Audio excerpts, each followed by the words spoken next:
Sí, ahora sí. Ya, el celular. Pómelo.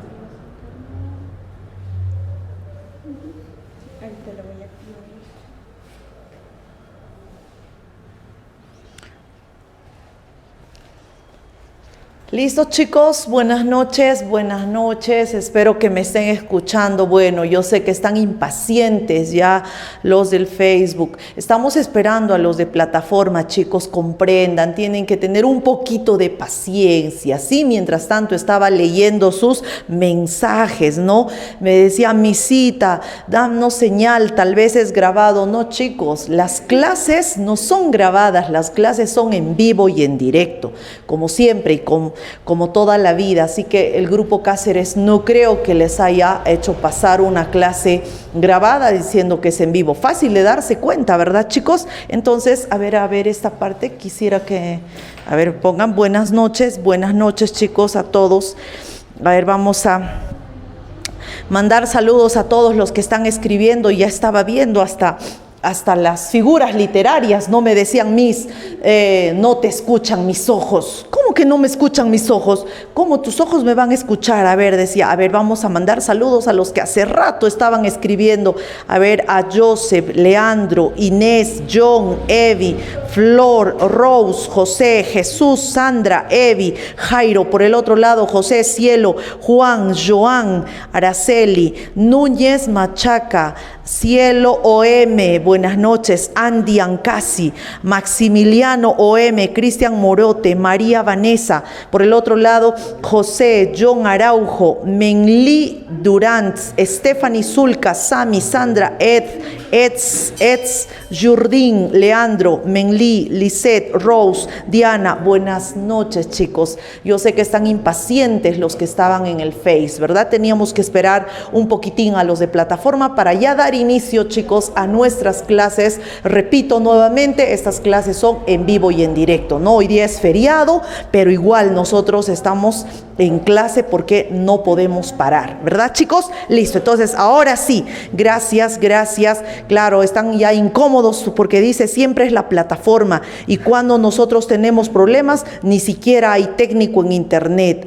Miren, Ángel está reclamando, escuchen equipo, tienen que hacer caso a los del Face y a los de plataforma también, ¿no? Muy bien, buenas noches, chicos, a todos. Y bueno, pues estoy haciendo verles el mensaje, estoy leyéndoles para que escuchen acá mi equipo técnico. Listo.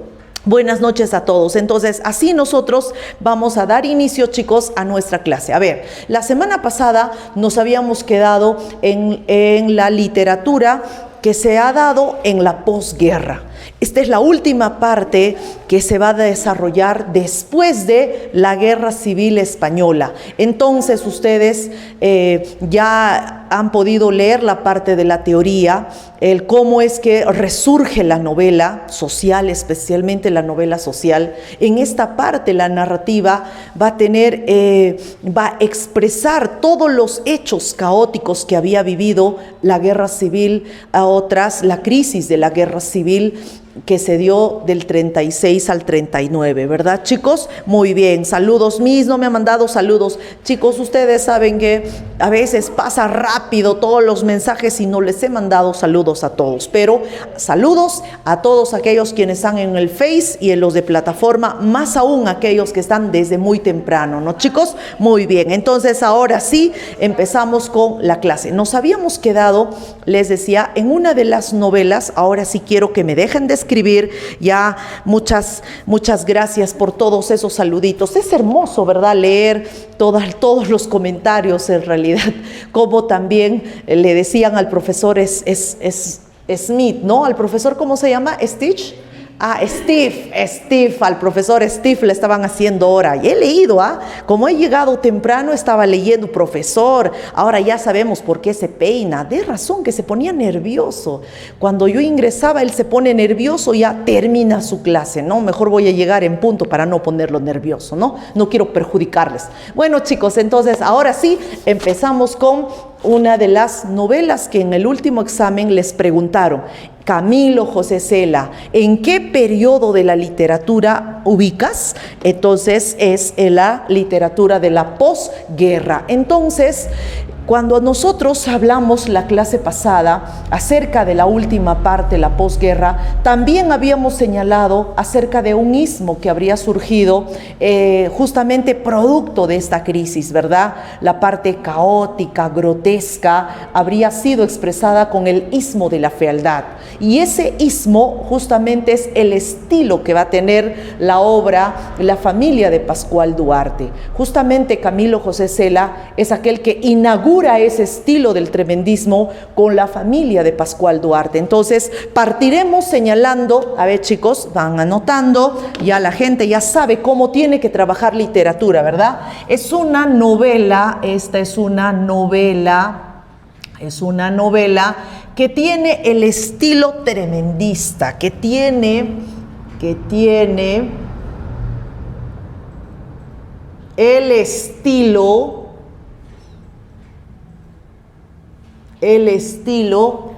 del tremendismo, y no solamente del tremendismo, el tremendismo, sino también el existencialismo,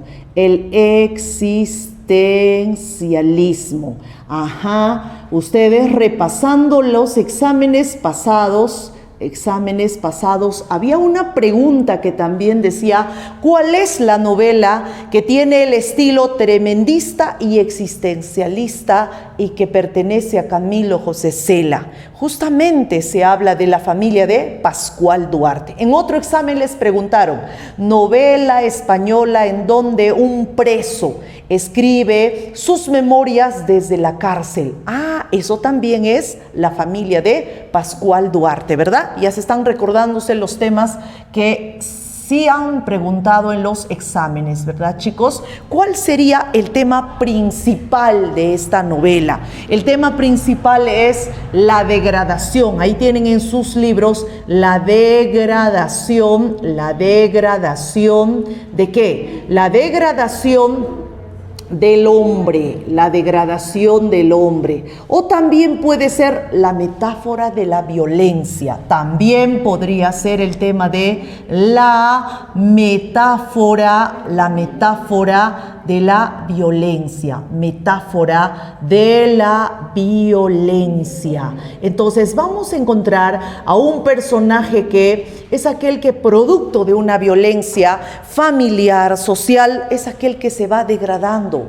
Al final es aquel que va a ser condenado por haber asesinado a su propia madre, a sangre fría. Entonces es una obra pues cruda, es una obra en donde él es aquel que cuenta en sus memorias todo lo que le ha ocurrido, y no eran cosas buenas exactamente las que le habían ocurrido. Entonces, bajo ese estilo tremendista se va a darse una de las últimas novelas publicadas en el año de 1942. Aquí tengo, chicos, la obra, y ustedes son aquellos que van a escuchar ya. Chicos, me dejan de escribir. Ahora sí, oídos para poder escuchar el comentario de una de las novelas con la que vamos a finalizar la parte de la literatura española. Esta novela, chicos, es aquella que tiene a un primer personaje. Y tal vez muchas veces esta parte es la que algunos no entienden. Dicen, Miss, ¿cómo es el enmascaramiento, la técnica del enmascaramiento? ¿Por qué Camilo José Cela es aquel que primero explica un encubrimiento? O sea, lo primero que ustedes tienen que entender es que esta obra es aquella que ha sido escrita en un manuscrito y fue entregada a otra persona. Es más, ese manuscrito se había perdido. Entonces empezamos con entender primero a quién le había escrito Pascual. Pascual había escrito estas memorias a su amiguito. Por eso en la parte inicial encontramos la carta. ¿A quién? Carta que le envía a Joaquín Barrera López. ¿Y quién le envía esa carta? El mismo Pascual. Le decía, amigo, te estoy escribiendo, dependerá de ti si tú lo lees, pero eso sí quiero que cuando termines de leer lo desaparezcas. Mire, ¿qué le pide? Pero resulta que su amigo Joaquín Barrera López lo extravió. La cosa es que este manuscrito llega a pasar a una farmacia. Allí es donde lo encuentra este personaje encubridor de la historia, que es el transcriptor. Y así es como se inicia esta novela, un poquito compleja por esta parte que es la técnica vanguardista. Recuerden que no es una novela pues de un siglo pasado, es hablar del siglo XX, en donde vamos a encontrar ya técnicas novedosas. Entonces, en medio de ese encubrimiento hay un personaje que no tiene nombre, que podría ser el mismo Camilo José Cela, el que se hace pasar por el transcriptor y dice estas palabras: me parece que ha llegado la ocasión de dar a la imprenta las memorias de Pascual. Hubieran sido quizás muy precipitadas si les hubiera dado antes, pero eso sí les digo, no he corregido la ortografía en el manuscrito, así con la ortografía errada les entrego. Entonces el transcriptor es el personaje pues que encontró. Entonces en su cerebrito ustedes de inmediato dicen: Pascual le escribió a su amigo, pero ese amigo Joaquín Barrera López lo perdió. La cosa es que estas memorias fueron llegadas a una farmacia en donde quien lo va a encontrar es el transcriptor.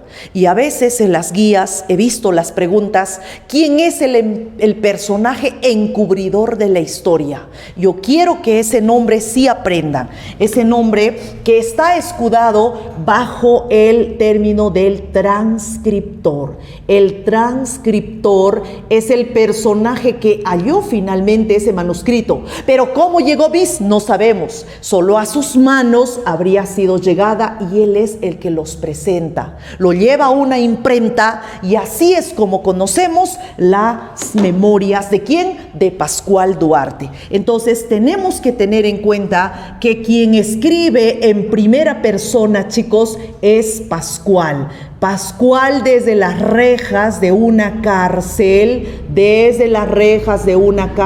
en Badajoz, es aquel que escribe sus memorias. Entonces hay que tener en cuenta que él es aquel que está en primer lugar en la cárcel, Él es aquel que tiene 55 años y es aquel que escribe sus memorias. Él es Pascual, el quien va a escribir sus memorias. Y estas memorias son aquellas pues que han sido llevados por el transcriptor. Estas memorias que Pascual en primera persona habría escrito. Pero ¿cuáles serán sus primeras palabras? ¿Por qué Pascual empieza sus memorias con estas palabras que nos hace pensar y reflexionar mucho, chicos? Y miren, y de pasito también les va a hacer reflexionar lo que en este momento ustedes están pasando. Miren, dice: yo, Señor, no soy malo, aunque no me faltarían motivos para ser. Los mismos cueros tenemos todos los mortales al nacer, y sin embargo cuando vamos creciendo el destino se complace en variarnos como si fuéramos de cera, y dice, y en destinarnos por sendas distintas cuando todos vamos a morir. Pero hay hombres de quienes se les ordena marchar el camino de flores, pero hay quienes son aquellos que toman el camino de los cardos, el camino de las espinas. Entonces, ¿qué quiso decir con estas primeras palabras? Pascual decía: no quiero justificarme, pero la verdad es que no todos tenemos el mismo destino. ¿De qué vale que nosotros nacemos del mismo vientre? Claro, todos nacieron del vientre, todos finalmente vamos a morir, es cierto, pero no todos tenemos las mismas vidas, no todos tenemos el mismo destino. Hay hombres que sus caminos son más sencillos, pero hay hombres que se les pone tantas trabas, tantas espinas, como quien dice, pero tiene que seguir luchando. Y es cierto, ¿verdad, chicos? ¿Cuántos de mis estudiantes son aquellos que están en pésimas condiciones porque no hay internet, porque no hay una buena laptop. Ya quisieran haber tal vez tener mejores condiciones para poder escuchar, pero no todos tienen las condiciones. Hay estudiantes que están peor, fuera, en provincia, donde la señal es bajísima, donde seguramente me están escuchando hasta entrecortado, pero en medio de esas condiciones quieren ellos seguir preparándose, porque saben que hay un futuro que más adelante sí les va a preguntar. Si no eres nada, pues entonces no te quejes porque eres vago, porque no tienes trabajo, pero si no te has esforzado. Pero si tienes una profesión, entonces eso ya es distinto. Donde vayas tú, siempre te vas a presentar con la profesión que tú tienes. Eso nadie te lo va a quitar. Entonces, también para poder más adelante vivir bien, tienen que esforzarse, pues chicos. Las cosas no caen del cielo y eso quiero que ustedes entiendan. A veces los papás son aquellos que ya les ponen una cara ya de decirles, ya pues estudia, no te veo estudiar. Y la verdad, no solamente pues es estar sentadazo en la pantalla. ¿Cuántos de ustedes estarán con sus lapiceros? ¿Cuántos ni siquiera han anotado? Entonces no se quejen más adelante el por qué fulano tuvo más puntaje que yo. Entonces la vida se llena de cardos y ya saben qué significado tiene. Es complicada, es difícil, pero quien se presentaba era quien vivía en un pueblito llamado Badajoz. Decía, nací en ese pueblo, en la provincia de Badajoz, muy cerca al Almendralejos. Mi casa estaba lejos del pueblo, claro, como correspondería a mi posición. Era una casa que le tomé tanto cariño, era pobre. Lo primero que se le podía ver y la única parte que era limpia era la cocina. Y luego estaban las habitaciones, un corral, que por ahí criaron una yegua, criaron unos cerditos, pero la casa era aquella que él vivió desde que habría tenido el uso de la razón hasta sus últimos días. Es más, a sus mujeres va a llevar a ese lugar. Por eso decía, cuánto cariño le tomé a esa casa. Entonces, así es como Pascual es aquel que inicia sus memorias. Estas memorias son escritas por él en primera persona. Entonces, él inicia con una reflexión.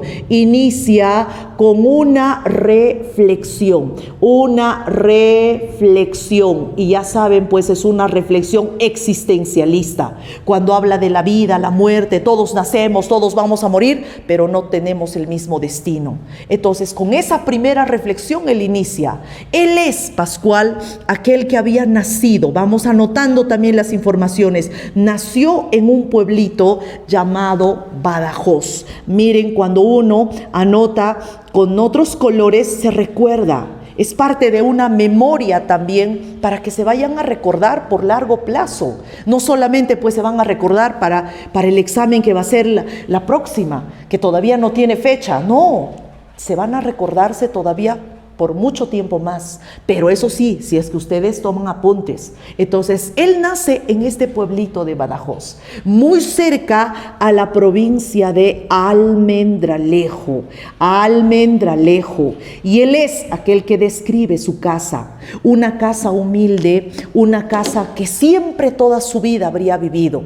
Hasta dice, su piso era de tierra, pero de tanto pisar ya estaba allanada. Ya era el piso que todos querían. Pero dice que en medio de su pobreza, ¿con quiénes habría vivido? Ahí viene la historia. Era él quien decía, el haber vivido con un hombre que era su padre y se llamaba Esteban Duarte, natural de Portugal. Era un hombre cuarentón, gordo, tenía unos bigotes, era bien macizo y siempre estaba enfurecido.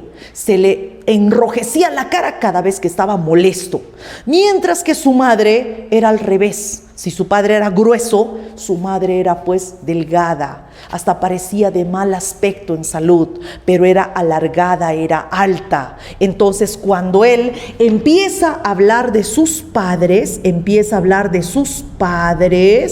él nos señala que, por un lado, vivía con Esteban Duarte. Esteban Duarte era natural de Portugal.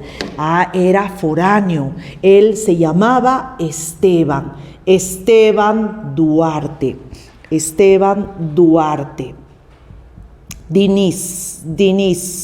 Y su madre es aquella que vamos a anotar incógnita. ¿Por qué? Porque nunca la mencionó. Entonces vamos a anotar madre de Pascual. Incógnita porque nunca él mencionó cuál era su nombre. Y aquí justamente encontramos a este primer personaje deformado.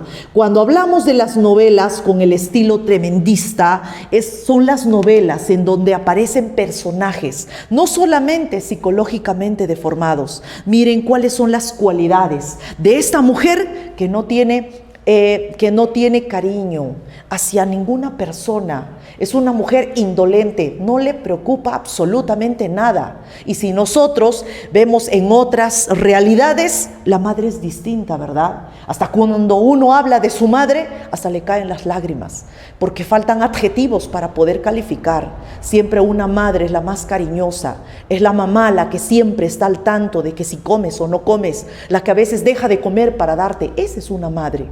Pero miren cómo vamos a encontrar a este primer personaje deformado. Era una mujer que nunca le habría tenido cariño y él decía cuánto odié a esa mujer. Entonces, cuando él presenta a los dos, decía, los dos no, en verdad no tenían virtudes. En medio de su escasa virtud, ellos se habían unido. Ellos eran aquellos que siempre estaban peleando, hasta de lo que era ignorante su madre. ¿Por qué? Porque en sus memorias que decía, Esteban sí sabía leer, escribir, pero su madre no. Hasta de eso era motivo para que pelearan, porque a veces papá traía algún escrito y decía, siéntense, voy a leer. Pascual decía, ya sé en qué va a terminar. Estará leyendo él, mi madre le va a contradecir y esto hace de que el otro se enfurezca y los dos terminen discutiendo. Y lo peor, su padre termine golpeando a los dos. Pascual decía, ¿qué culpa tengo yo de tener los huesos tan cortos?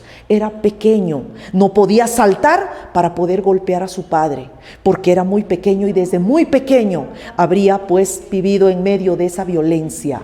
Entonces, así era como Pascual presenta a sus padres. Por culpa de su madre, también dejó la escuela, porque decía, un día su madre le había dicho, claro, Pascual había ido primer año, segundo año, tercer año, sabía leer, sabía sumar, y le dijo, Pascual, ¿sabes leer? Sí, mamá. ¿Sabes sumar? Sí. Ya te puedes defender en la vida. ¿Esto qué había significado? El que Pascual dejara la escuela. Entonces, ¿culpable quién era? Su madre. Si ella no le hubiera aconsejado, ¿quién sabe? Tal vez era otro el destino que tendría. Porque más adelante, ¿a quién vemos? A un Pascual que solamente busca cachuelos, y eso es lo que le pasa por no estudiar. Entonces, miren todo el destino cómo habría cambiado, por todo lo que él habría pasado por culpa de sus padres. Era después, el que después de unas hojas decía, habría de pasar un tiempo cuando mi madre es aquella que dio a luz nuevamente, llenó el vientre. Allí es donde se cuenta el nacimiento de ¿quién? De su hermana Rosario. Era aquella que habría sido nada menos a la que van a poner el nombre de Rosario. ¿Y quién era Rosario?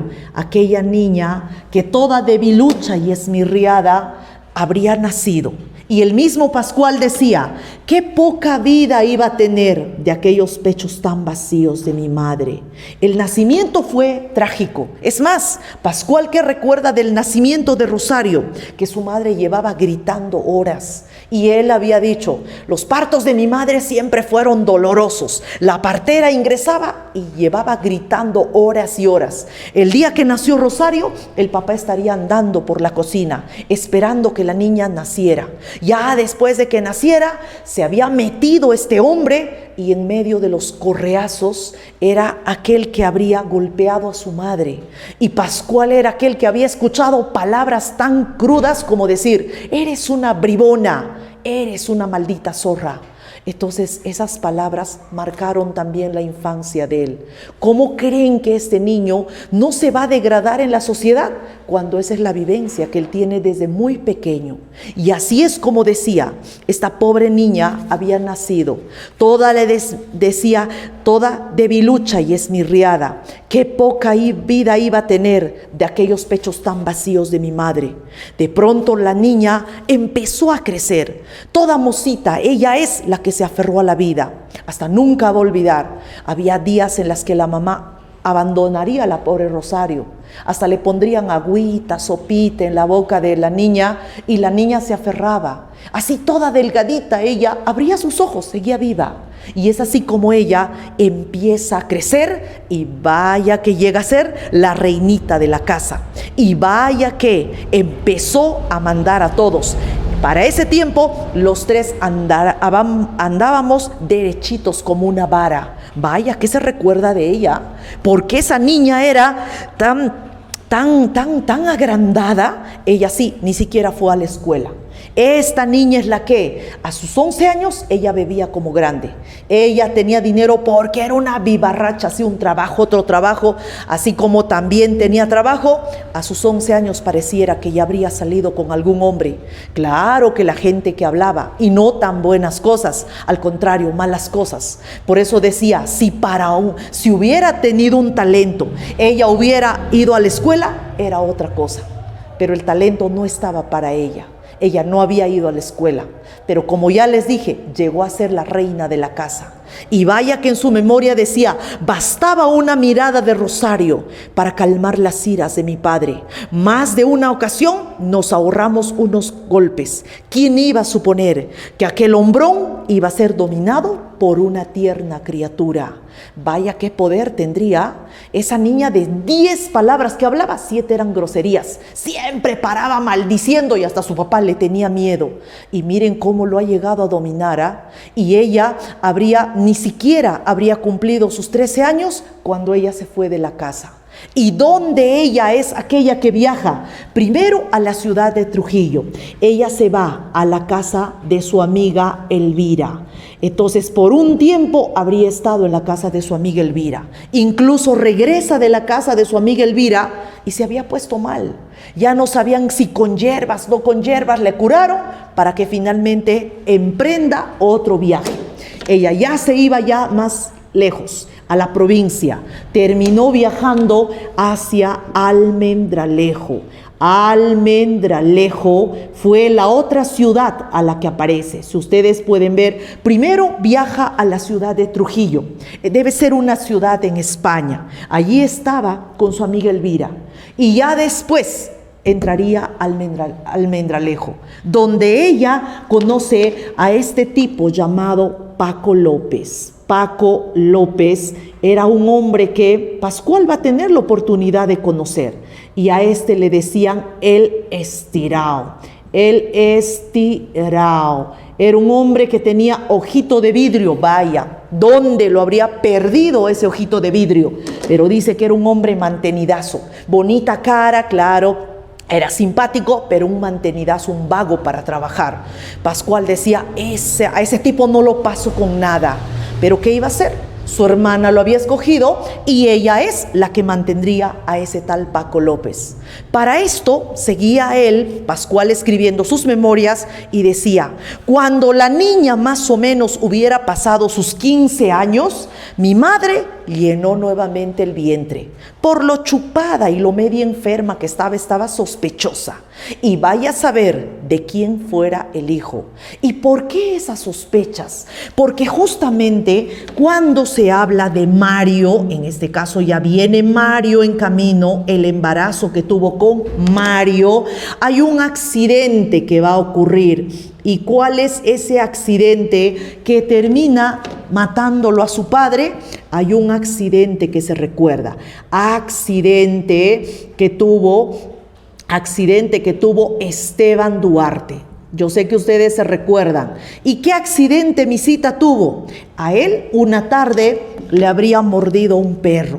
O sea, primero hay una mordedura de perro.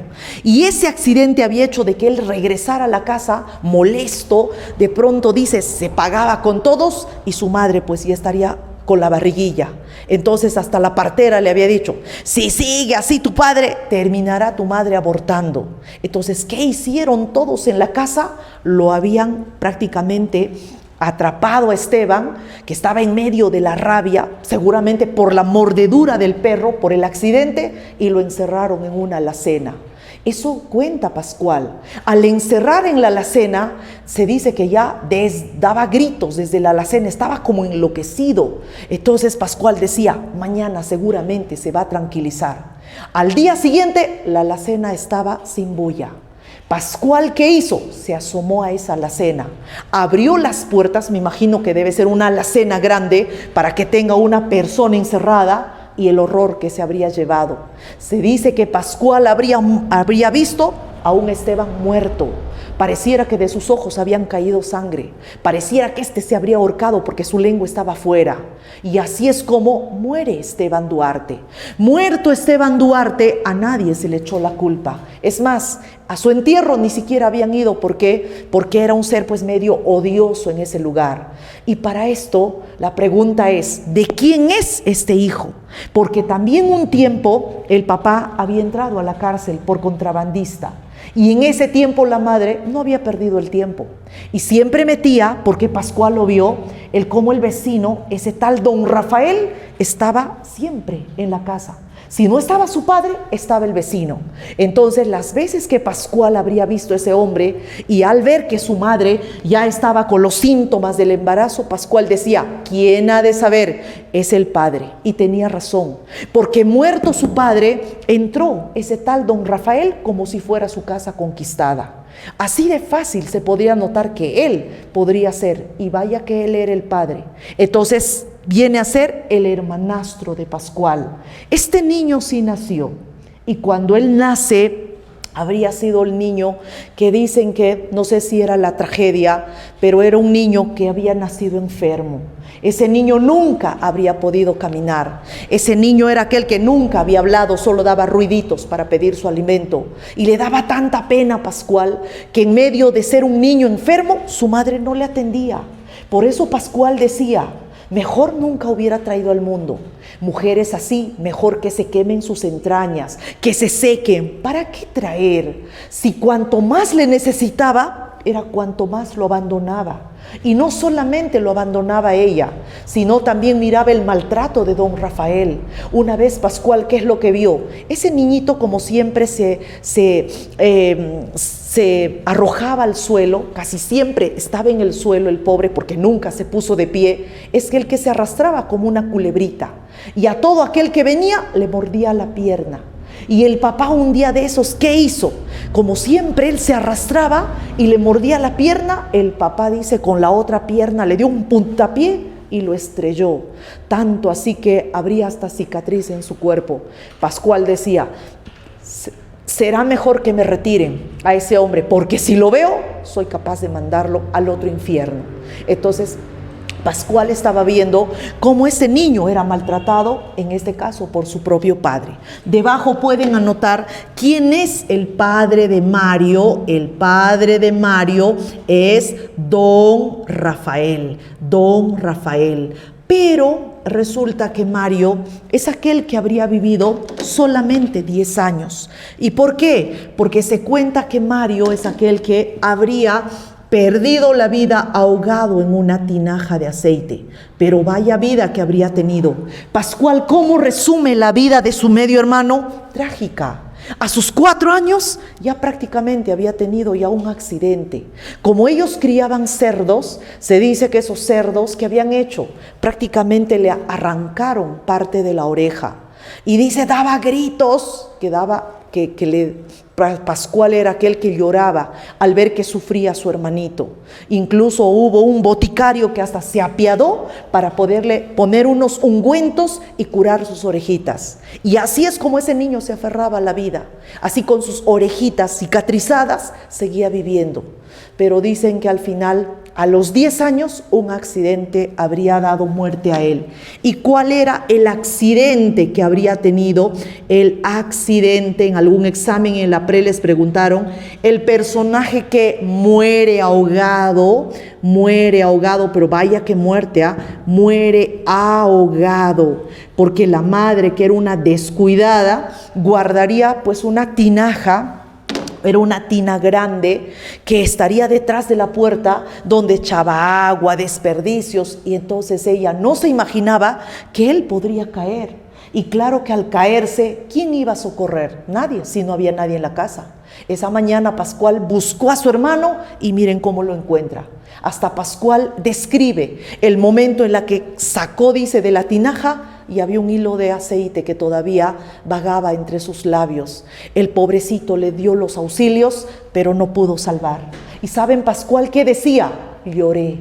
Dicen que los hombres no lloran, pero lloré por mi hermanito, porque él se había criado con nosotros.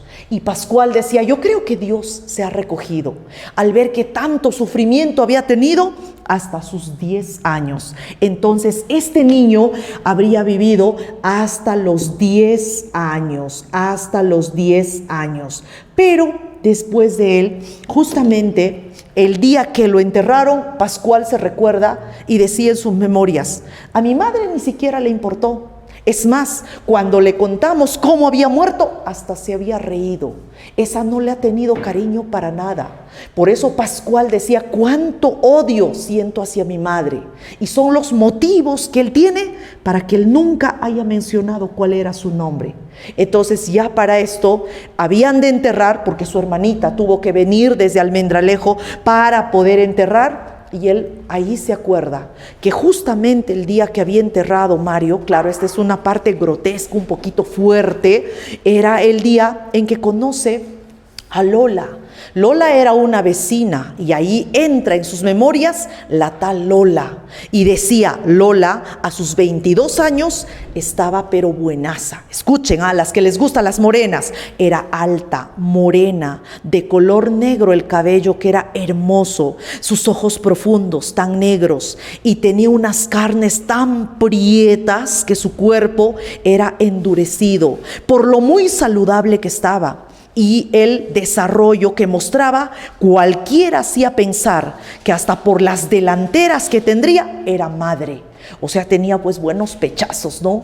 A sus 22 años parecía mamá, pero era el cuerpazo de Lola, era una morena, pero muy simpática. Entonces, ella es la que le acompaña aquí.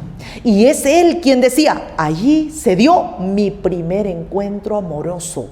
¿Pero cómo fue? Claro que Lola es la que le acompaña. Era Lola que estaba siempre, dice, al lado de Pascual. Y extrañamente eran las 5 de la tarde y ya todos se fueron del cementerio. Y es así donde era Lola quien le acompañaba. Se notaba que estaba nerviosilla porque decía su respiración, se notaba que ella estaba, dice, un poquito agitada. Luego le abracé y luego besé hasta la tierra donde había enterrado a mi hermanito. O sea, en la tumbita por ahí. Claro que es crudo, ¿verdad? Cuidadito que ya me ha dado buena idea para llevarle a mi flaca. Ya en vez de hotel voy a gastar ya ahí en el cementerio. Cuidadito, chicos, Esto es una parte grotesca, ¿no? Entonces, miren, era él quien decía, allí se dio. Claro, él confiesa que ese primer encuentro amoroso es inolvidable. Entonces, allí es donde ingresa Lola. Claro, seguimos, a ver, la cámara me sigue. Estoy con el personaje de Lola. Entonces, con Lola es aquella que se va a recordar su primer encuentro amoroso. Ella termina convirtiéndose su esposa. Ella es la esposa porque en la obra hay un matrimonio. Y ella es la que nada menos le va a decir que está embarazada. Claro, le dijo que estaba preñada. Luego al siguiente año, miren Lola, cómo rápido es la que se embaraza. Siguiente hijo. Y luego después de un viaje, siguiente hijo. Que tan rápido, misita. Miren cómo vamos a resumir esta parte. Cuando Lola llega a sus memorias, ella es una parte fundamental en su vida. Ella es con la que ya les contaba que su primer encuentro amoroso se había dado. Claro, meses por acá, meses por allá, y él decía, pasaron un año y ya Lola estaba algo rara, que ya estaba con los ojos llorosos, y era Pascual quien le había escuchado y le decía, Pascual, tenemos que hablar. Pascual decía, algo malo está pasando, seguro alguna mala noticia me va a dar. Y miren Lola que le dice, Pascual le dice, estoy preñada. Imagínense esas palabras. El pobrecito de Pascual dice esa palabra, ni siquiera conocía. ¿Se imaginan, chicos, que su flaquita les diga, estoy preñada? Miren, les voy a hacer ver ahí la obra. Preñada. Entonces, cuando le dice, estoy preñada, el pobrecito decía, soy primerizo, no sé qué decir. Después de un rato ya le dice, Lola, ahora alistemos nuestros documentos. Te digo que nos vamos a casar. Y así es como él confesaba gastarse todos sus ahorrillos y decía, el día de la Virgencita de Guadalupe, 12 de diciembre, es el día en la que me casé. No importa si gasté todos los ahorros que tendría, pero ese día era muy especial. Hasta sus 3 días de luna de miel en Mérida, es que son episodios que él se recuerda y están anotados en sus memorias. Aunque de las pocas felicidades que tiene, su encuentro o su matrimonio con Lola y sus 3 días de luna de miel en Mérida. Mientras todos los días transcurría, se iba a trabajar, miren la tragedia que pasa. Un día regresando de su trabajo, vaya noticia que le da la partera. Como Lolita estaba embarazada, nunca se imaginó que la yegua era la que iba a provocarle una caída. Claro, Lola estaría montada en la yegua, se habría caído y la partera le dijo, Pascual, no vayas a la habitación de tu mujer. Ella está un poquito mal. ¿Pero qué pasa si faltan meses? Lo siento, se le vino el bebé. En otras palabras, ese primer niño no nace. ¿Por qué? Porque ella aborta y es por culpa de la yegua. Y miren qué hace él, toda la violencia que él ya tiene, que es con la que ha vivido desde pequeño, ¿cómo lo va a volcar? ¿Cómo lo va a expresar? Se va de frente, dice, con su cuchillo, ¿y qué es lo que hace? Pobre yegua, había de quitarle la vida, dice, en ese momento mientras agujereaba a esa pobre yegua, decía, qué carne tan dura, es igual como la del tal Zacarías. O sea, en ese momento, mientras degollaba a la yegua, se acordó de otra pelea. Entonces ustedes van sumando las víctimas que tiene. Ese tal Zacarías era un vecino, de razón que en la carta al inicio pide perdón a su familia. Él no tenía las intenciones, pero ¿cuáles habrían sido los motivos? Pero mató al tal Zacarías. Entonces, así es como se recuerda ese accidente, esa pelea que habría tenido, pero finalmente terminó también matando a la yegua. Y no era la primera vez y el primer animal que mató, porque se recuerda que años atrás había una perrilla que vivía en su casa. Esa perrilla era la Chispa. Y bastó que un día Pascual, nervioso, llegaba de la calle y miren la perrita. Claro que los perros tienen un buen olfato, ¿no? Algo estaría presintiendo esa perrita y el otro estaba sospechosazo. ¿Y qué hizo? Le siguió a su habitación. A pesar que él esquivaba de la perra, no soportó que la perrita le viera y en un escopetazo y en 2, muerta la Chispa. O sea, no era la primera vez. Entonces, así es como él calma toda la ira. Creen que es aquel que comete la ley del talión, ojo por ojo, diente por diente. Y así es como él trata de calmarse. Pero después de un año, ¿qué decía? Pareciera que Lola quería consolar y le dijo la noticia, Pascual, estoy nuevamente embarazada. Claro, ya no le dijo preñada. Cuando le habló del segundo hijo, entonces Lolita sí se cuidó.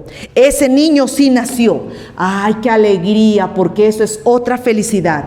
Ese niño se llamó Pascual, como su padre. Pero como eran 2 Pascual, Pascual papá, Pascual Junior, terminaron llamándolo Pascualillo Coronado. Este niño era Pascualillo. Todos le decían de cariño Pascualillo, Pascualillo. Tanto habría sido el amor que tenía Pascual, que decía, esta criaturita es inocente. Dios, si tienes que castigar, castígame a mí, pero no a esta criatura. pero vaya que Dios no se recuerda, creo, de él, porque pasaron 11 meses y este niño muere también. No se sabe, chicos, solo dice qué malos aires. Entonces a los 11 meses, estarán anotando porque voy a borrar, a los 11 meses muere Pascualillo. Muerto Pascualillo, era Pascual quien decía: hubieron 3 mujeres quienes me querían escuchar, quienes me querían consolar, pero ninguna de las 3 me consoló. Mi madre, mi mujer y mi hermana. Allí estaban en la casa y ellas hablaban que el pobre angelito, que ahora que habrá, que se ha ido al cielo, hablaban de Pascualillo. Y eso no soportó él y se fue. Y se fue fuera de Badajoz. Durante 2 años, chicos, la ausencia de él. ¿Qué consecuencia trajo? El que Lola siguiera saliendo. Y es que después de 2 años, él regresa. Se dice a 2 ciudades. Allí estaría él, por La Coruña y por Madrid. O sea, cuando se va a darse esta parte, esta última parte, es Pascual quien está, ojo, Pascual huye de casa. Pascual huye de casa. Y él se refugia en 2 ciudades grandes. Estarán anotando, ¿verdad, chicos? Ustedes con su reglita, porque están en casita y están tomando notas. Entonces, a un punto en la que Pascual se va a la ciudad de La Coruña, y se va a la ciudad de Madrid.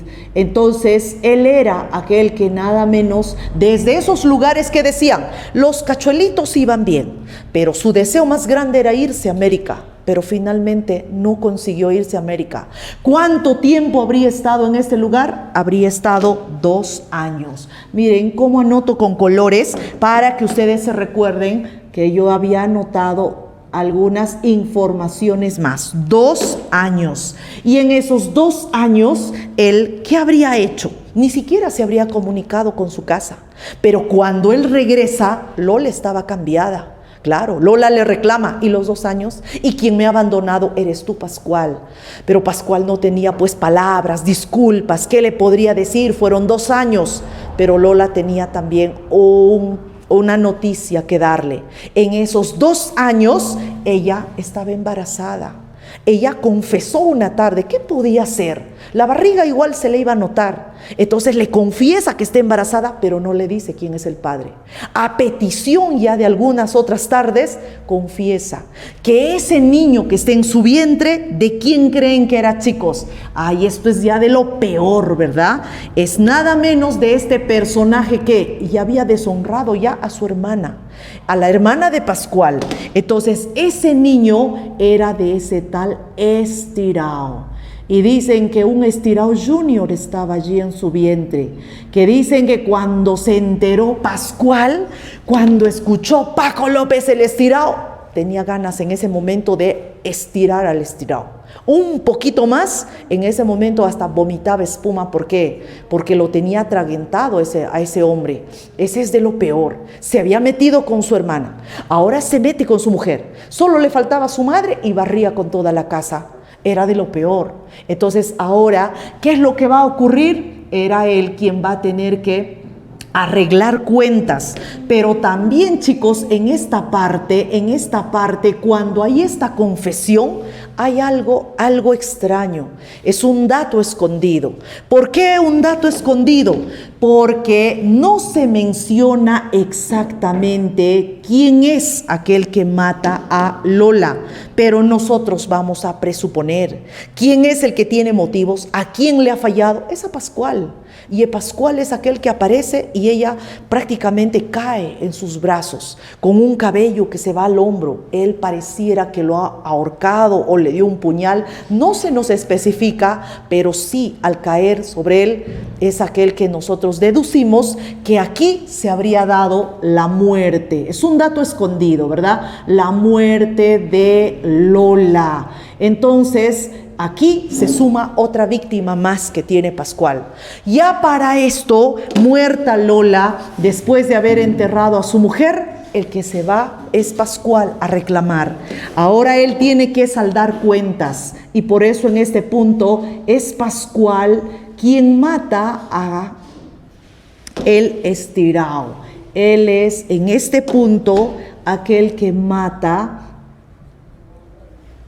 a el estirado. Pero ¿cómo fue ese momento? Ese momento habría llegado, porque dicen que para esto el cobarde de Paco López estaría escondiéndose, se había escondido, porque Pascual lo estaba buscando.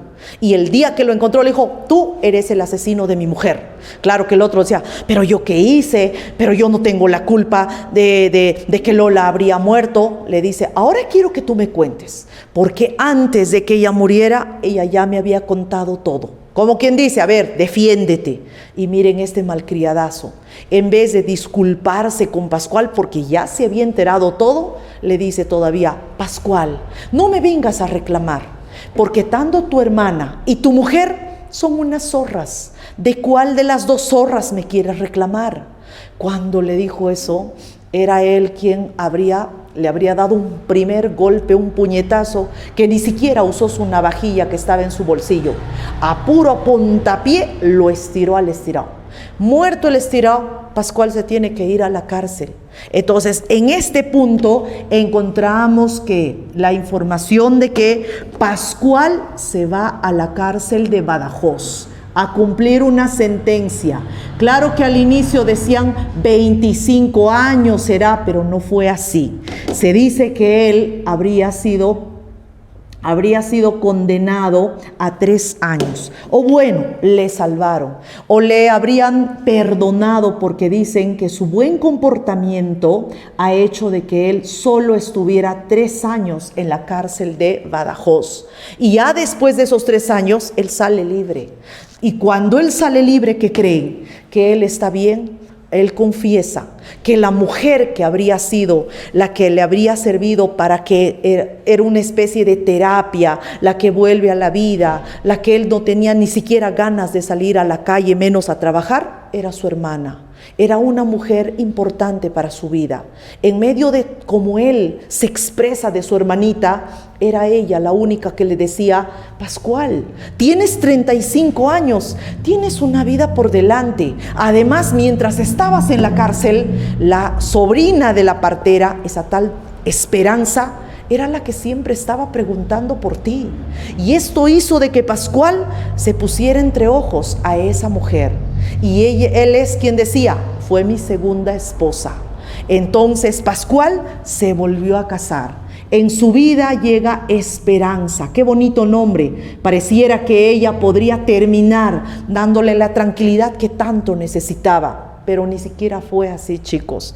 Con Esperanza, sí, no sabemos si se casó, pero él mismo menciona que es su segunda esposa. Ya no nos habla de los pormenores si es que hubo boda, pero sí nos dice que ella también le dio hijos, pero tampoco nos mencionan los nombres. Por eso cuando les pregunten en un examen, el hijo del que sí aparece es pues el nombre de Pascualillo. Mas los otros hijos no, pero son mencionados. ¿Y todos ellos dónde viven? En la casa donde hay una madre, donde hay una mujer que no los quiere. Si no quiere a su hijo, ¿creen que va a querer a su nuera? No, nunca. Por eso Esperanza siempre se quejaba de su madre, que no las quería. Esto ha hecho de que Pascual se llena de tanta rabia, era infeliz en su propia casa. Sus nietos no eran queridos por su madre. Hasta cuántas veces su madre los había echado. Entonces esto ha hecho de que Pascual dijera al final, sin misericordia, hasta puedo arrepentirme de las otras muertes, pero jamás lo que cometí o estaba a punto de cometer. Ya estaba viendo ya en qué momento su madre se iba a su habitación, en qué momento Esperanza hacía dormir a los niños. Incluso una tarde Esperanza le dijo, Pascual, estás raro, estás muy raro, ¿te pasa algo? No, no me pasa nada, debe ser el trabajo. Estaba planificando ya la muerte. Y esta obra, chicos, termina con una parte muy cruda. Muy cruda esta obra es pues el estilo del tremendismo. Es un matricidio, es como un hijo prácticamente degolla a su madre. Porque en el momento en la que se va a ir a esa habitación, él decía, entonces sí que ya no había nada más que hacer. Ya no había ninguna solución. Me abalancé sobre ella, la sujeté, forcejeó, se escurrió de momentos. Luchamos con tanta furia tremenda que en ella era la que le salían las babas y en las mías también. Rugíamos como dos bestias, que las babas se nos asomaban a la boca. De pronto ella sentía que me arañaba, pero que me daba puñetes, que me daba patadas, que me mordía. Pero yo estaba con mi puñal y mientras le agujereaba el cuerpo, hasta la sangre le caería pues en la cara, hasta pareciera que era la sangre de un cordero, pero seguía abalanzándose y su madre, hasta hubo un momento en la que le arranchó la tetilla izquierda con los dientes, pero ya ni siquiera sentía dolor. Era más la rabia por acabar con la vida de ella. Y en ese momento que los dos peleaban, ni se imaginan, chicos, quién va a llegar. Era una mujer inocente, ella era Esperanza. Ella era la que traía un candil para ver qué estaba sucediendo, y vaya la sorpresa que se llevó, porque al quedarse con el candil en un estado de shock, era Pascual quien estaba terminando con la vida de su madre. Y era así, fríamente, la que levanta el cuchillo y le da el último corte por la altura del cuello. Y todavía arrojó el cuchillo y se fue. Y es así, chicos, como llega a su fin. Ustedes se preguntarán, ¿y qué final tiene él? ¿Escapó? Según las memorias, hasta dónde escribió, él escapa. Pero hay una nota final del transcriptor. Ya saben quién es el transcriptor, el que encontró las memorias, el que se va a enterar de que volvió a la cárcel de Badajoz. Y en la cárcel, viendo ya todos los homicidios que habría tenido, ahora la sentencia que le dan finalmente era la sentencia de muerte. Ahora Pascual sabía la hora y el día en la que iba a ser ejecutado. Hasta se había desmayado. Él, que había matado a varios, ahora le tiene miedo a su propia muerte. Miren, chicos, cómo el hombre que ha vivido en medio de la violencia es aquel que se ha degradado en la sociedad. Él no nació malo, como ninguna criaturita viene al mundo malo. Pero miren todo lo que tenía que sucederle para que él termine degollando a su madre.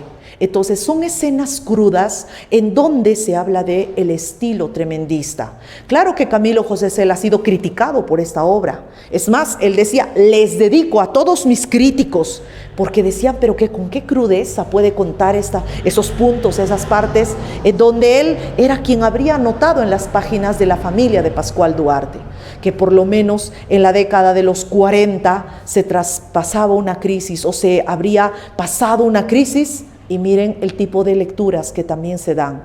Eran los ismos, o lo llamaron el ismo de la fealdad, porque son descritas de manera cruda. Entonces ahí anoten finalmente, para terminar esta novela, es como Pascual finalmente asesina a su madre, finalmente asesina a su madre. Y esto obviamente es el estilo más crudo, por eso es importante que ahí, entre paréntesis, allí justamente está pues este estilo del que estamos hablando, el estilo del tremendismo. Entonces ahí tienen ustedes su fundamento, el cómo es el estilo que tienen este tipo de obras en las que Camilo José Cela habría sido su creador. Con esto terminamos nosotros, chicos, esta parte y pasamos a las preguntas. No sé si hay algo que... ¿qué estarán estos chiquitos también? A ver, wow, está lag.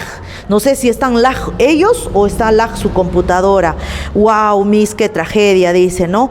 Muy bien, ese era el verdadero Camilo, no como el de ahora, dice. A ver, chicos, pasamos a las preguntas, ¿ya? Pasamos a las preguntas. A ver, vamos en las preguntas de la literatura española. La literatura española. Recuerden que el profesor Freddy ha desarrollado la literatura universal, ¿verdad? Entonces, estamos terminando la literatura española. Vamos con la primera pregunta, chicos. ¿Qué dice? A ver, dice, Miss, ¿puedes repetir? Se me fue la luz. Ay, hijito bebé, ya no se puede repetir, ya pues, hijito, ya si se fue la luz, ya pídele a tu amiguito que te haga igualar, ya el amiguito es el que tiene que ayudarles, ya chicos.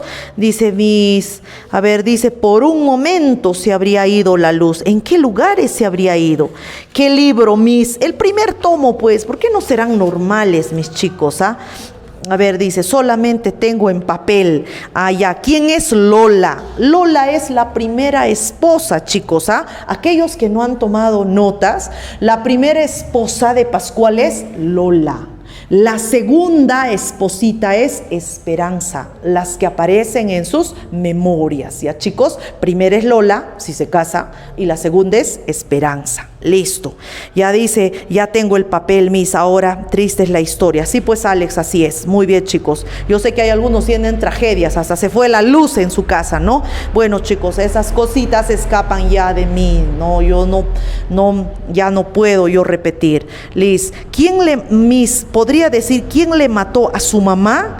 Pues el mismo Pascual. Se nota que hay algunos que no estaban atentos a esta parte. ¿Quién mata? Pascual finalmente asesina a su madre. Pascual tiene motivos para asesinar. Nunca le ha permitido ser feliz. Su madre nunca se alegró de las cosas que le ocurría. Por culpa de su madre, dejó la escuela, fue infeliz con su primera esposa, con su segunda. Y finalmente, ¿qué hace Pascual? Termina asesinándola, ¿verdad, chicos? Muy bien. Para aquellos que han escuchado desde el inicio hasta el final.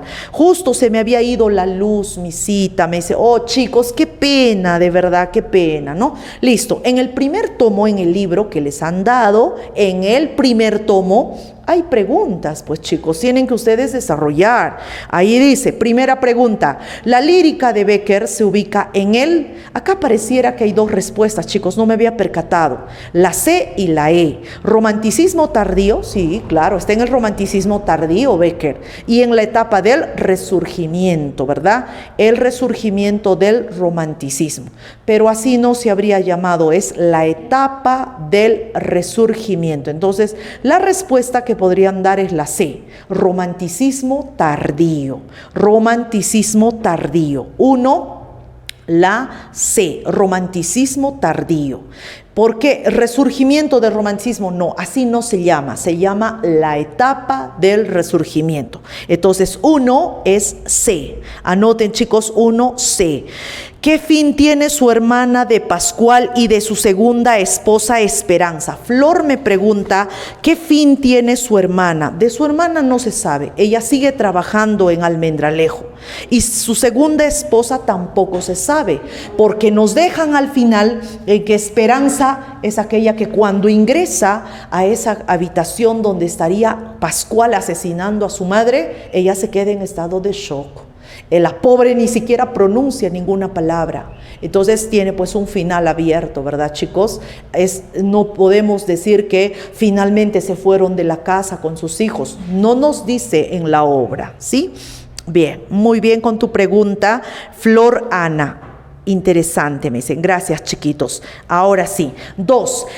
Curiosamente, la rima 53 se repite volverán y golondrinas. La palabra volverán, ¿con qué relacionarían ustedes? La palabra volverán. Esperanza, muy bien. Y luego el de mujer amada. Efectivamente, 2, la alternativa D. 2, la D.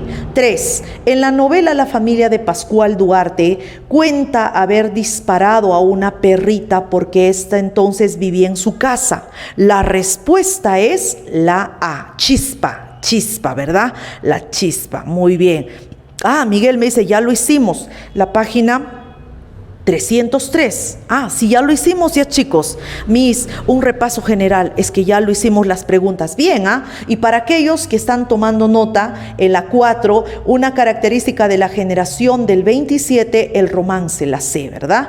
En la 5, la A, en la 6, la B, en la 7, la C, la 7, la C, 8, la C, 9, la A, 10, B, ¿verdad? Muy bien, gracias por hacerme recordar, chicos, que bueno, felizmente son ustedes muy inteligentes y nosotros vamos a pasar a otro punto, ¿ya, chicos? Entonces, después de haber terminado esta parte, este bloque, ahora nosotros pasamos a otro siguiente bloque y ahora sí pasamos a la literatura de Hispanoamérica. O sea, en resumen, en la literatura española, ustedes tienen que aprender una literatura que se ha dado por etapas. Primera etapa de formación, ahí su cerebrito jala el Cantar del Mío Cid.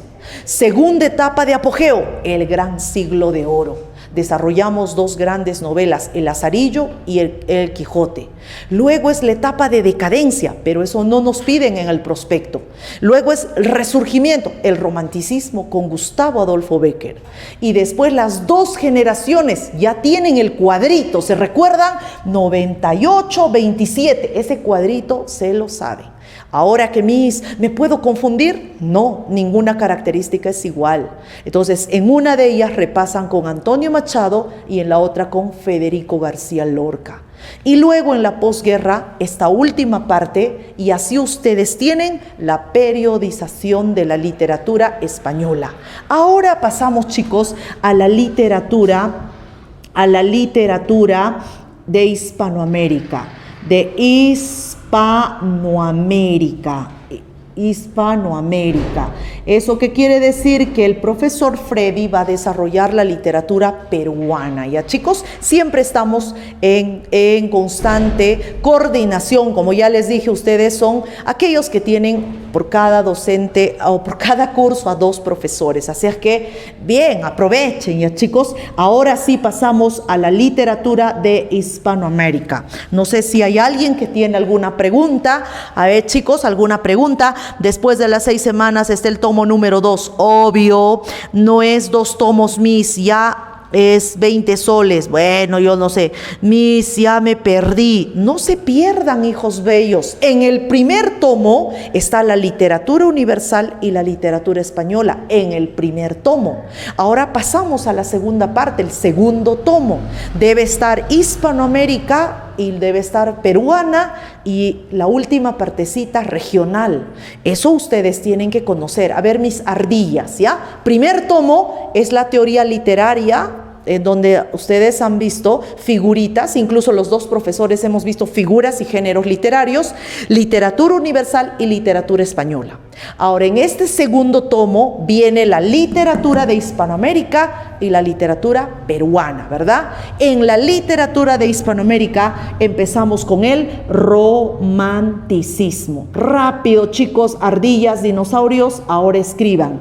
¿Qué vamos a hablar acerca del romanticismo hispanoamericano? Hispanoamericano, rápido, chicos. Hispanoamericano, porque acá hay una hermosa novelita. A ver, ahora sí se van a volver románticos con su Miss. A ver, chicos, hablar del romanticismo hispanoamericano. A ver, vamos, quiero recoger información acerca del romanticismo hispanoamericano. Dice, mi cita para repaso también. No se preocupen, chicos, voy a tratar de terminar y voy a hacer un repaso, pero con full preguntas, ¿ya? Que sea 2 horas de preguntas, para que ustedes puedan repasar los temas que ya se ha desarrollado. ¿Listo, chicos? Listo, vamos. A ver, chicos, literatura de Hispanoamérica, Miss, es la 7ª semana. Claro, por supuesto, ya vamos a entrar ya. Chicos, ¿ya tienen ya ellos el segundo tomo? Ah, todavía no lo tienen. De razón, pues pobrecitos, me dicen, Miss, repasito ya háganos. Ay, chicos, es que lo que pasa es que no vamos a terminar la literatura de Hispanoamérica y nos falta todavía la parte de literatura regional también, ¿ya? Entonces, más bien hay que avanzar para que yo les repase con un banco de preguntas. Les prometo, chicos, no sé si es la siguiente, traerles un banco de preguntas que sea desde el inicio hasta el final. ¿Les parece? Eso va a ser más productivo. Listo, chicos. Seguimos. A ver, hablar del romanticismo. Muy bien. Narraciones que en su mayoría son primeras personas. Es una tendencia costumbrista y regionalista la que se habría dado en Hispanoamérica. A ver, chicos, dicen, la literatura de Hispanoamérica es la literatura la primera es del romanticismo, me preguntan. Sí, la primera es del romanticismo, dice.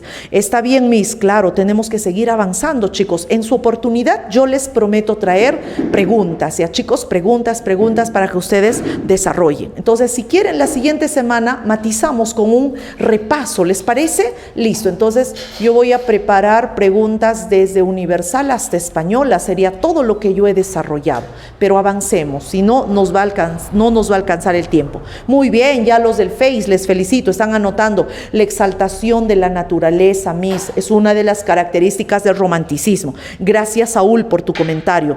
A ver, tomen captura, chicos, de la pizarra, porque ya lo voy a borrar. Ah, sí, ya lo voy a borrar. Ah, miren, ahora estoy esperándoles todavía con paciencia para que ustedes anoten con sus multicolores lapiceros, pero ya he debido de borrar, ¿no? Muy bien, dice Miss, ahora el periodo de inestabilidad política que sufrió América por los conflictos civiles de caudillos y déspotas, dice Ángel Silva. Muy bien, Ángeles, buen comentario, tu contexto histórico. ¿Qué más? A ver, chicos, Leandro dice, es una tendencia al costumbrismo y al regionalismo. ¿Qué más? Flor, a ver, dice, gracias, Florcita, por tus palabras. Robert dice, defensa de las ideas liberales. Anthony dice, exaltación de valores populares y nacionales. Él sí dice, sentimiento nacionalista. Melvis dice, revaloración a la cultura ancestral. Gabriela se habla de las dictaduras. Núñez me habla del egocentrismo. Mavis, el amor por la patria. Jeremy, tendencias costumbristas y regionalistas. A ver qué más tendríamos. A ver, dice Robert, es la defensa de las ideas liberales. Anthony, exaltación de valores populares y nacionales. Eso mismo dice Saúl. Erika, exaltación por la naturaleza. Anthony, culto al yo. También es tardío, Miss, me dice Valerio. Efectivamente.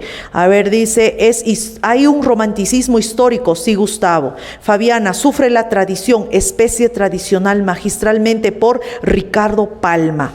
Defensa de las ideas liberales. A ver, dice, exaltación del amor. Sandro Alvites, defensa de las ideas liberales. Rosy, egocentrismos. Vitriago dice, el matadero. Miren, una de las obras románticas iniciales que vamos a tener dentro del romanticismo social. Muy bien, chicos, ya me están hablando de Martín Fierro, de Facundo, de Ricardo Palma. Muy bien, chicos, qué bueno. A veces recoger las informaciones también me permiten evaluarlos a ustedes, cuánto conocimiento tienen. Algunos lo hacen desde sus cuadernos pasados, otros revisan ya otro material, otros, quién sabe, están también con sus bibliotecas virtuales, de todo. ¿Saben, chicos? Todo vale para su preparación. ¿Ya, chicos? Hasta diccionario, Rincón del Vago, todo, Wikipedia, jalen toda la información.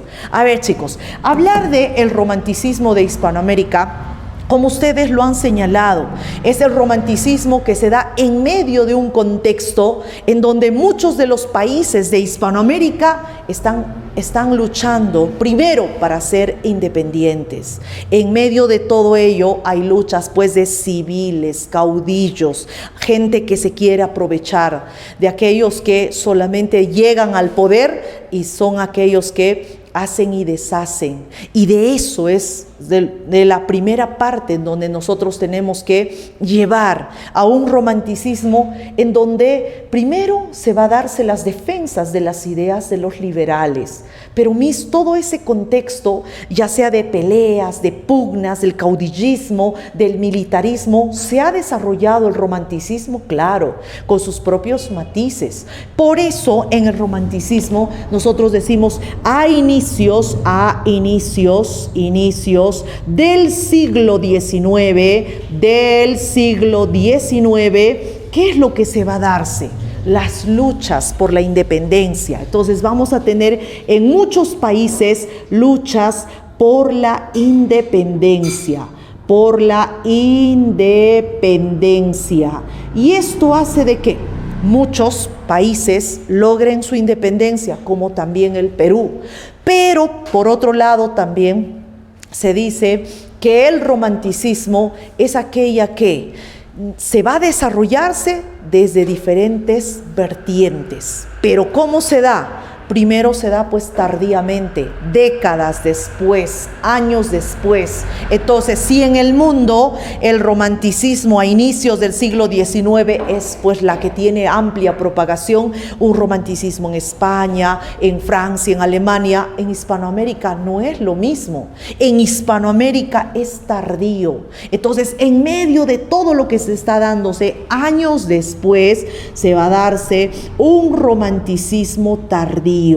Un romanticismo tardío. 30 años después, 50 años después, hasta incluso va a pasar a mediados del siglo XIX y recién se da en Hispanoamérica. Entonces, el romanticismo es tardío. ¿Debido a qué? A ese contexto histórico que se está dándose.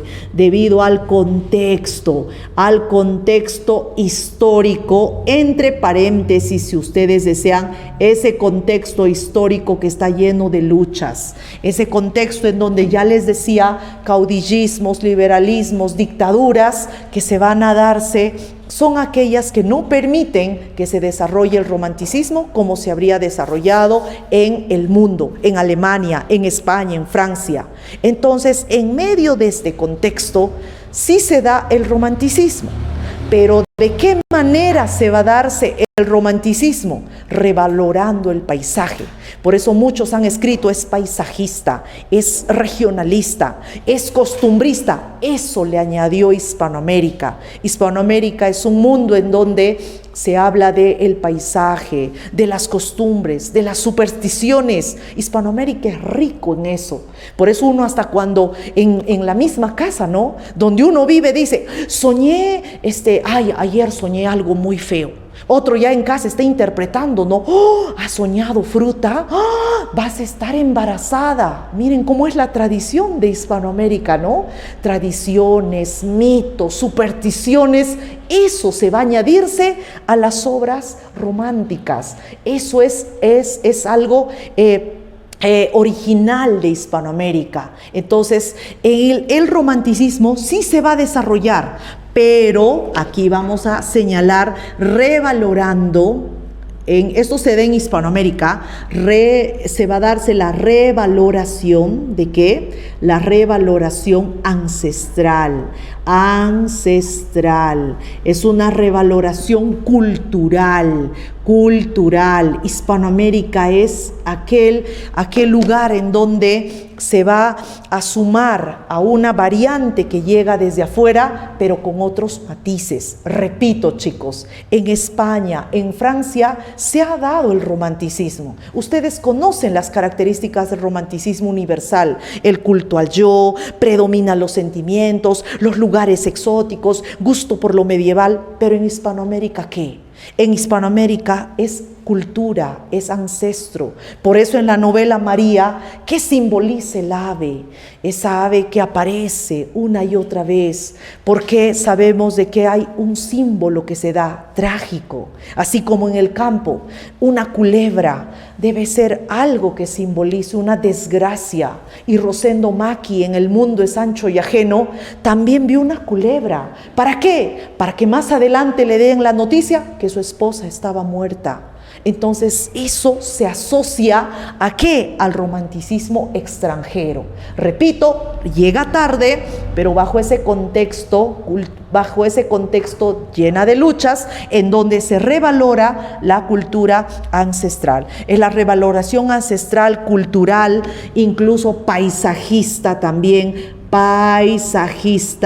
porque también se va a revalorar ese hermoso paisaje que tiene América, ¿verdad? Sin irnos lejos, ustedes saben que el Valle de Cauca, hermoso, aparece ¿en dónde? En la obra María. Hablar de la novela María es una obra representativa. Pero Miss, ¿es la única? No. Por eso en este punto ustedes tienen que saber que hay 3 variantes. A ver, vamos cámara, sígueme. Es variantes. O sea, vamos a hablar de las vertientes que se van a darse. Vertientes del romanticismo, variantes, tendencias, como ustedes quieran llamar.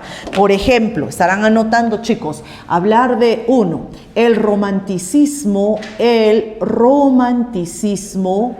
social, el romanticismo social. En sus materiales dice cómo es que el romanticismo político, las ideas liberales son aquellas que se van a resaltar. Entonces, aquí estaría comprometido los temas políticos. Así es como se inicia. Como ya les dije, en medio de todas las luchas, esa es la primera variante que se va a darse, la variante social. La variante social, o en este caso, la variante del romanticismo social político.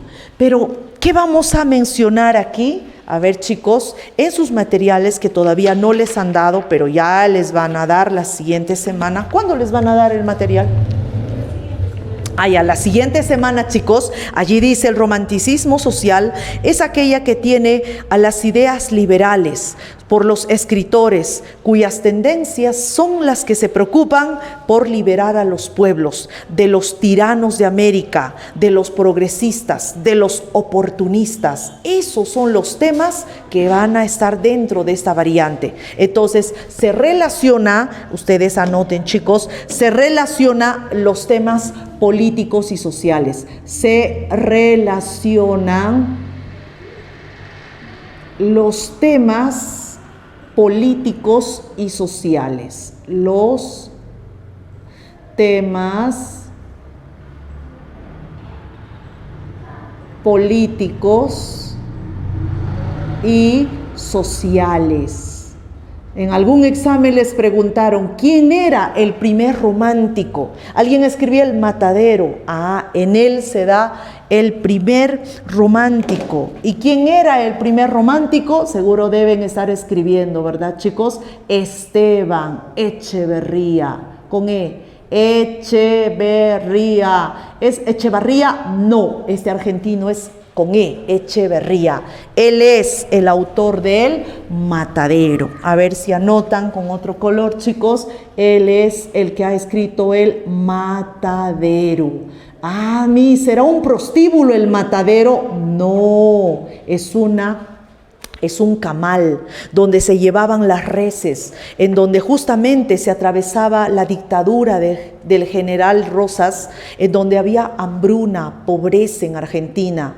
Y dicen que cuántas mujeres desde temprano van al camal a pedir carne, y había un día festivo en la que se les regalaba la carne. Entonces ese era el tema social que aparece en la parte de el Matadero. Así que no es prostíbulo, algunos, el Matadero, el chongo. No, se refiere a una carnicería. Otra obra que también tiene un corte social es pues la obra de José Mármol. No sé si escucharon José Mármol. Claro, José Mármol. Él ha escrito una obra de Amalia, ¿no? Una chica bonita que se va a enamorar de un soldado que se estaba escapándose de la dictadura. Ella es Amalia. Entonces, esas obras tienen este corte político-social. Claro, entre otras obras más, por ejemplo, la de Facundo, de Domingo Faustino Sarmiento. Pero hay otra variante, chicos, y esa otra variante es el romanticismo histórico. Esto es más fácil. ¿Por qué? Porque son los hechos verosímiles, porque en lo histórico, ¿qué es lo que se suma o qué es lo que se expresa? Ya se relaciona ¿con qué? Se relaciona con las tradiciones, las costumbres, tradiciones y costumbres de los países de Hispanoamérica y costumbres de los países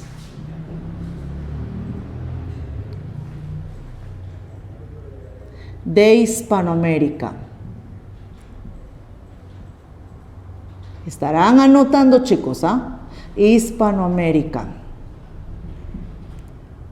Por ejemplo, ¿a quién tendríamos? Hay un tradicionalista, chicos, a que les ha preguntado en los exámenes seguidos, el autor de Don Dimas de la Tijereta, claro. Ya, misita, ya de aquí sí me voy a recordar rápidamente a Ricardo Palma. Ricardo Palma. Y con un gran libro que es el mejor, es la recopilación de sus relatos orales, es las tradiciones peruanas. Tradiciones peruanas. Hablar de José Mármol o José Hernández también, ¿no? Habrán escuchado Martín Fierro. José Hernández. José Hernández, el autor de Martín Fierro. Martín Fierro.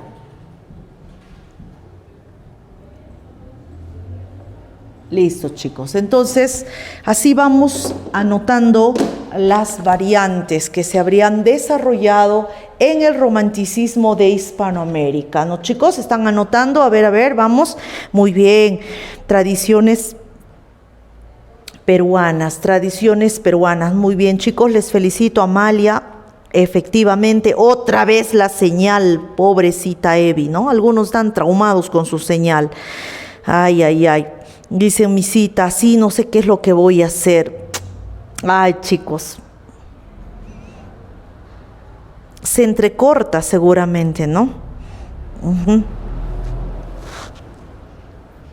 Luego hay otra variante, y esta otra variante es el romanticismo sentimental. El romanticismo sentimental, ¿ya, chicos? Sentimental. A ver, hablar del romanticismo sentimental, el romanticismo subjetivo, es pues aquella que expresa los sentimientos. Entonces, si ha iniciado con temas políticos, sociales, entonces culmina con esta variante que se había dado en Europa. Entonces, aquí se relaciona con la expresión de los sentimientos. Se relaciona con expresar los sentimientos, con expresar los sentimientos, especialmente amorosos, ¿verdad? Sentimientos especialmente amorosos. Sentimientos amorosos, en donde se idealiza ¿a quién? A la mujer amada. Entonces ya es subjetivo, ya es intimista, ya es sentimental, fácil. Entonces 3 variantes hubo en Hispanoamérica: el romanticismo social, el romanticismo histórico, el romanticismo sentimental. ¿Puedo borrar ya, chicos? Miren, no estoy borrando para que ustedes... A ver, avancen conmigo. Allí tendríamos a Jorge, a él sí lo conocen, ¿verdad? A Jorge Isaacs. ¿El autor de qué novela, chicos? María. Es el autor de la novela María. Y el nombre de su ex todavía, ¿no? María. Entonces... vamos a ver nosotros a una de las grandes obras representativas, pues chicos. De todas ellas, ¿cuál estará? ¿Estará el gaucho Martín Fierro? No. ¿Estará el matadero? No. Está la novela María. Entonces vamos a ver a Jorge Isaacs. ¿Puedo borrar ya, chicos? Ya les doy un tiempecito para que copien, ¿ya, chicos? Claro, para los que están copiando.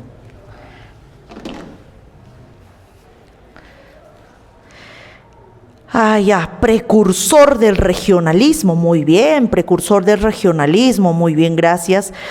¿Dónde nos vamos a llorar 2 veces? Dice Dante, pobrecito. Sí, puedo borrar ya. Ya, qué bien. Ya me dicen, Miss, ya, Jesús, Freddy, Shell, Andrea, ya copiaron ya. Sí, puedo borrar. No, Miss, estoy copiando y la señal se va. Pobre Evi. Ya, a ver, un rato voy a esperar ya, chicos, a que copien.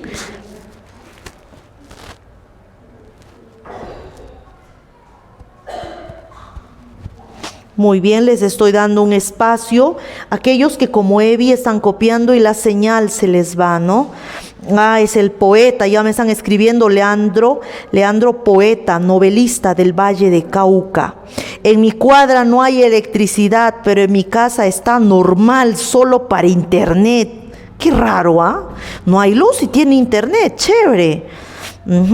Domingo Faustino Sarmiento. Jesús me pregunta, ¿dónde está Domingo Faustino Sarmiento? Muchos textos a Domingo Faustino Sarmiento, Jesús, le ubican dentro del romanticismo social. Algunos dentro del romanticismo histórico, pero más textos aparece Domingo Faustino con el romanticismo social. Allí estaría Facundo, ¿sí? Muy bien. Bien, chicos. Muy bien, Michael Leal está contestando, el romanticismo social.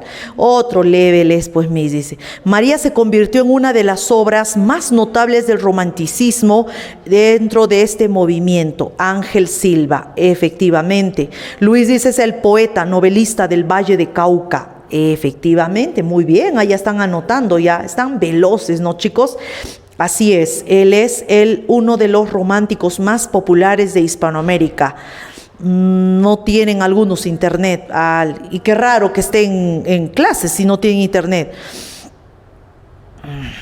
Y toman pantallazos, ¿no? Rápidamente, entonces ya no necesitan algunos estar copiando porque pueden capturar la pantalla y guardarlo también, ¿no? Pero es mejor que copien, chicos, en clase para que ya en otro momento se dedican también a otros cursos. Jorge Isaac se presentó en la obra como Ferrer, claro, es Jorge Isaac Ferrer, así es el otro apellido. Listo, sigue, dice. Es el poeta del Cauca, así aparece, ¿no? Dice, se fue la luz, pobre Núñez Rocío. Listo. Ahora seguimos. A ver, chicos, antes de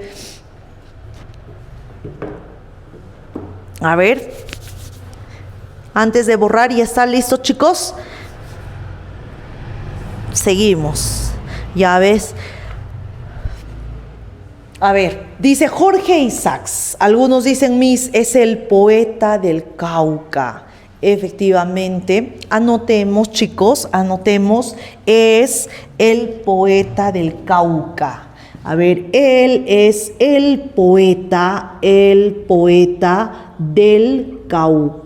Cauca, uno de los grandes escritores que ha tenido el romanticismo de Hispanoamérica. Él es el máximo representante de todos los que nosotros hemos mencionado, ya sea ustedes busquen nombres de Ricardo Palma, José Mármol, Esteban Echeverría, hablar de Domingo Faustino, de todos ellos, hablar de uno de los máximos representantes del romanticismo es Jorge Isaac Ferrer, como algunos ya anotaron su otro apellido, máximo representante del romanticismo hispanoamericano. Como ustedes pueden ver, chicos, está dentro de una de las variantes. ¿Cuál es esa variante? El romanticismo sentimental. Entonces él estaría dentro del romanticismo sentimental. Desde muy niño o joven, él es el que se involucró incluso en las luchas en contra del dictador José María Melo. O sea, él estaba como soldado. Esto ha hecho de que su familia, que tenía una raza judía, inglesa, habían llegado a tener una bancarrota que no le ha permitido, por ejemplo, a Jorge Isaacs estudiar la carrera de sus sueños, medicina. Entonces todo eso se ve frustrado.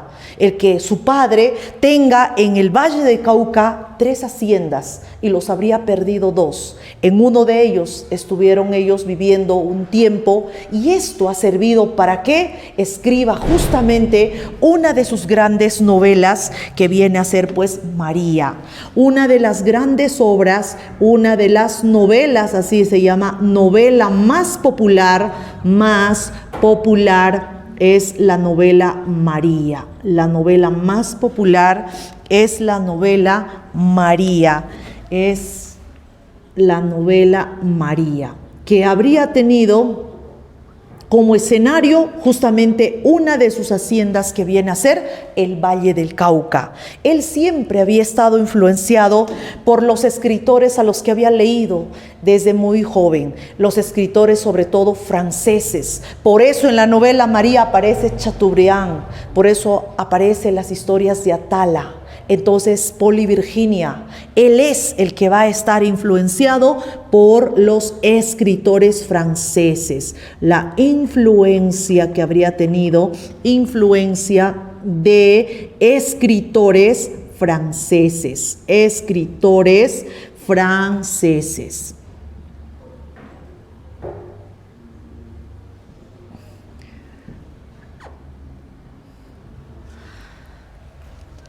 Listo, chicos. Nos vamos a quedar acá rápido, ha pasado el tiempo. Miren, 8 ya en un abrir y cerrar de ojo. Entonces, para la siguiente semana ya me guardo una de las novelas. Miren, chicos, justo había traído esta novela. Seguramente algunos, ay, Misita, esto me hace recordar a ella. Claro, es una novela romántica en donde muchos jovencitos son los que han suspirado con esta novela sencilla, narrada en primera persona por Efraín, y es pues una de las populares. Miren que, hablando de otros románticos, esta ha tenido que ser una de las más famosas. Nos vamos a quedar en este tema. Espero, chicos, que ya tengan el material. Voy a ver si la siguiente avanzo 2 temas y también traigo preguntas para que ustedes repasen los bloques que ya se han desarrollado. Sí, chicos, conmigo hasta la próxima clase y sigan. Todo es en vivo y en directo. Acá no hay grabaciones. ¿Ya, chicos? Bye, bye. Chao, chicos. Si alguien viene a recogerme a la academia, le estoy esperando. Chao, chicos.